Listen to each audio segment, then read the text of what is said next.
Hello, എല്ലാവർക്കും happy Onam. എല്ലാവരുടെയും സദ്യയൊക്കെ അടിപൊളിയായിരുന്നോ? അപ്പോൾ ഇന്നത്തെ വീഡിയോയിൽ ഞങ്ങളുടെ ഇവിടുത്തെ സദ്യയുടെ വിശേഷം കേട്ടോ.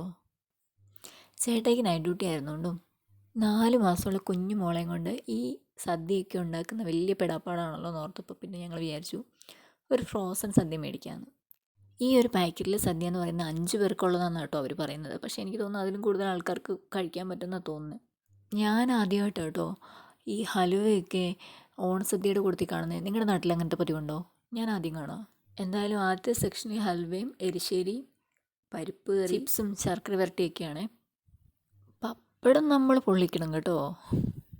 അതുപോലെ ഇതിൻ്റെ കൂടെ ചോറും ഉണ്ടാവത്തില്ല, ചോറും നമ്മൾ ഉണ്ടാക്കണം. എന്ത് പറഞ്ഞാലും അടിപൊളി പാക്കിംഗ് കേട്ടോ. അത് അടുത്ത സെക്ഷനിൽ പുളിയിഞ്ചി, പിന്നെ മാങ്ങാച്ചാർ, പിന്നെന്താണ് നാരങ്ങാച്ചാർ. ഇതിനകത്ത് എഴുതിയേക്കുന്ന ഒരു 2 to 3 മിനിറ്റ്സ് മൈക്രോവേവ് ഓവനിൽ വെച്ച് ചൂടാക്കാൻ വേണ്ടിയിട്ടായിരുന്നേ. പക്ഷേ ഞാൻ ചില കറികളൊക്കെ 3 മിനിറ്റ് ഒന്നും വെച്ചിട്ടായിട്ടില്ലായിരുന്നു. അതിലും കൂടുതൽ സമയം വേണ്ടി വന്നു. 4 മിനിറ്റ് 5 മിനിറ്റൊക്കെ വേണ്ടി വന്നു കേട്ടോ. കാരണം എന്താണെന്ന് വെച്ചിട്ടുണ്ടെങ്കിൽ ഞാൻ ഫ്രീസറിൽ നിന്ന് എടുത്ത് പുറത്ത് വെച്ചില്ലായിരുന്നു. നേരെ ഫ്രീസറിൽ നിന്ന് എടുത്തിട്ട് ചൂടാക്കുകയാണ് ചെയ്തത്. ഫ്രീസറിൽ നിന്ന് എടുത്ത് ചൂടാക്കുകയാണെന്നുണ്ടെങ്കിൽ കുറച്ചും കൂടെ നല്ലതായിരിക്കും. എന്ന് വെച്ചാൽ കുറച്ച് നേരം മുന്നേ ഫ്രീസറിൽ നിന്ന് എടുത്ത് പുറത്ത് വെച്ച് അതിൻ്റെ ഐസൊക്കെ ഒന്ന് മാറിക്കഴിയുമ്പം ചൂടാക്കി എടുക്കുകയാണെങ്കിൽ നല്ലതായിരിക്കും.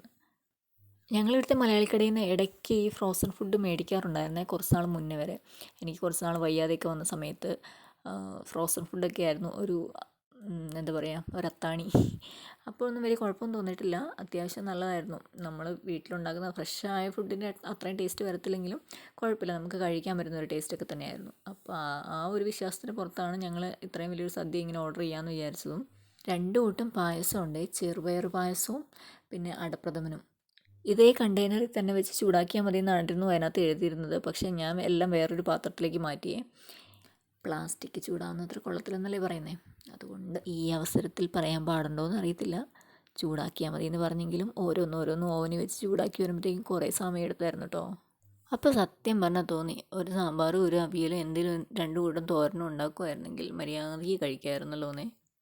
ഈ പറഞ്ഞ പോലെ ഇതിനകത്ത് എല്ലാ കറികളും ഭയങ്കര അടിപൊളിയൊന്നും അല്ലായിരുന്നു. ചിലതൊക്കെ ഓക്കെ ആയിരുന്നു, ചിലതൊക്കെ വളരെ നല്ലതായിരുന്നു, ചിലതൊക്കെ അത്രയ്ക്ക് അങ്ങോട്ട് പോരായിരുന്നു. എന്തായാലും കുറച്ച് ബിസി ആയിട്ടുള്ളവർക്കും അതുപോലെ തന്നെ ഇതുപോലെ കുഞ്ഞിനെയൊക്കെ വെച്ചിട്ട് ഇത്രയും കറികളൊന്നും ഉണ്ടാക്കാൻ പറ്റാത്തവർക്കൊക്കെ അതൊരു ഭയങ്കര ഹെൽപ്ഫുള്ളാണ് കേട്ടോ. എന്തായാലും ഞാനിതൊക്കെ ഉണ്ടാക്കി വന്നിരുന്നത് ചിലപ്പോൾ ഞാനൊരു ഭ്രാന്തിയായി മാറിയേനെ.